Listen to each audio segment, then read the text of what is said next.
നമ്മളിനി സാധാരണഗതിയിൽ ഏത് രോഗത്തിൻ്റെയും പരസ്പര പൂരകങ്ങളായിട്ട് നിൽക്കുന്ന ഒന്നുണ്ട് മലബന്ധം. അതായത് വയറ്റിന്ന് പോകാതിരിക്കുക, വയറ്റിന്ന് പോവുക.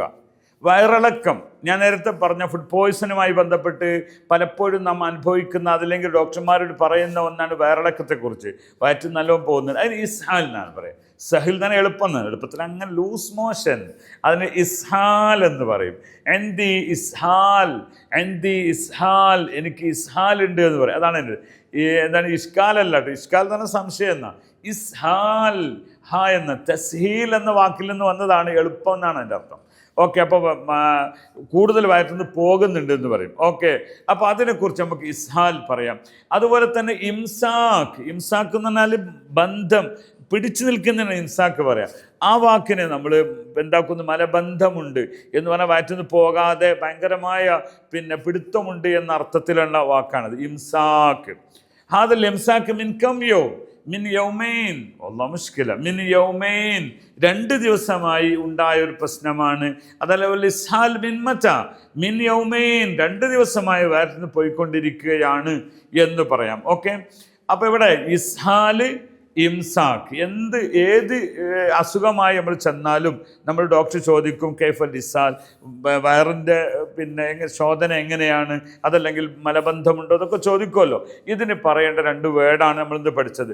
അതിൻ്റെ കൂടെ നേരത്തെ നമ്മൾ പറഞ്ഞിരുന്ന എന്താണ് വജഅ ഫിൽ ബത്ൻ അല്ലെങ്കിൽ അലം ഫിൽ മഅദ്ദ, ഇതൊക്കെ നമ്മൾ കൂടെ ചേർത്ത് പഠിക്കുക. വയറുവേദനയുണ്ട്, മഅദ്ദ, അൽ മഅദ്ദ അൽ തഹ്താനിയ എന്ന് അടിവയറ്റിനാണ് വേദന. ഇങ്ങനെയുള്ള ഓരോ ഭാഗങ്ങളെ നമുക്ക് പറയാം.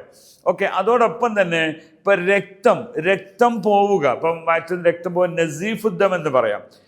ഇസ്ഹാൽ മഅദ്ദം വിത്ത് ബ്ലഡോട് കൂടെ പോകുന്നുണ്ട് എന്ന് പറയാം. ദം തന്നെ ബ്ലഡ് എന്നാണ്. അപ്പം ബ്ലഡ് പോകുന്നുണ്ട് എന്ന് പറയാൻ ഇസ്ഹാൽ ബിദ്ദം മഅദ്ദം, ബ്ലഡ് ഒഴുകി പോകുന്നുണ്ട്, അത് വലിയ പ്രശ്നം തന്നെയാണ്. ഒരു വാക്കൂടെ പഠിക്കാം. പിന്നെ അർശസിന് ബാസൂറ എന്നാണ് പലരും ചോദിക്കാറുണ്ട്. ബാസൂറ, അതിൻ്റെ തന്നെ പല വിഭാഗവും ഉള്ളതുകൊണ്ട് അതിനൊക്കെ നമുക്ക് വ്യത്യസ്തമായ ചെറിയ പേരുണ്ടെങ്കിലും അതിൻ്റെ കോമൺ പേര് ബാസൂറ എന്നാണ്. അൽ ബാസൂറ മുംകിൻ മുസബ്ബിബ് അൽ ബാസൂറ. ആ ബാസൂറ എന്നാൽ അർശസാണ്, അർശസുമായി ബന്ധപ്പെട്ടതായിരിക്കാം ഈ ഒരു രക്തസ്രാവം എന്നൊക്കെ നിങ്ങൾക്ക് പറഞ്ഞു കൊടുക്കാൻ പറ്റും. അപ്പോൾ ഇന്നു മുതൽ ഏകദേശം ഒരു 6ഓളം സബ്ജക്റ്റിൽ ഞാൻ രോഗവുമായി ബന്ധപ്പെട്ട വിഷയങ്ങൾ ചുരുക്കി പറഞ്ഞിട്ടുണ്ട്. അറബിക് യൂണിയൻ മെഡിക്കൽ മേഖലയിലുള്ളവരെ പഠിപ്പിക്കുന്നതിനായിട്ട് ഒരു കോഴ്സ് തന്നെ നടത്തുന്നുണ്ട്. എല്ലാ ആഴ്ചയിലും പുതിയ ബാച്ച് തുടങ്ങുന്നുണ്ട്. ഡോക്ടർമാരും നഴ്സുമാരും തുടങ്ങി വിവിധങ്ങളായ മെഡിക്കൽ ഫീൽഡിലുള്ളവർ അതിലേക്ക് വരുന്നുണ്ട്. നിങ്ങൾക്ക് ഇതിലൊക്കെ ജോയിൻ ചെയ്താൽ നല്ല വാക്കുകൾ കൃത്യമായി കിട്ടും. ഞാനിത് പെട്ടെന്ന് പറഞ്ഞുകൊണ്ട് അത്രയൊന്നും കൃത്യതയില്ല. ഒന്നുകൂടി കൃത്യമായി നിങ്ങളുമായി സംവദിക്കുവാൻ നിങ്ങൾ ക്ലാസ്സിൽ ജോയിൻ ചെയ്യുക. എല്ലാ ആളുകൾക്കും നല്ലത് വരട്ടെ എന്ന് ആശംസിക്കുന്നു. ശുക്രൻ ലഹുസ്നി ഇസ്തിമാഇക്കും. അസ്സലാമ.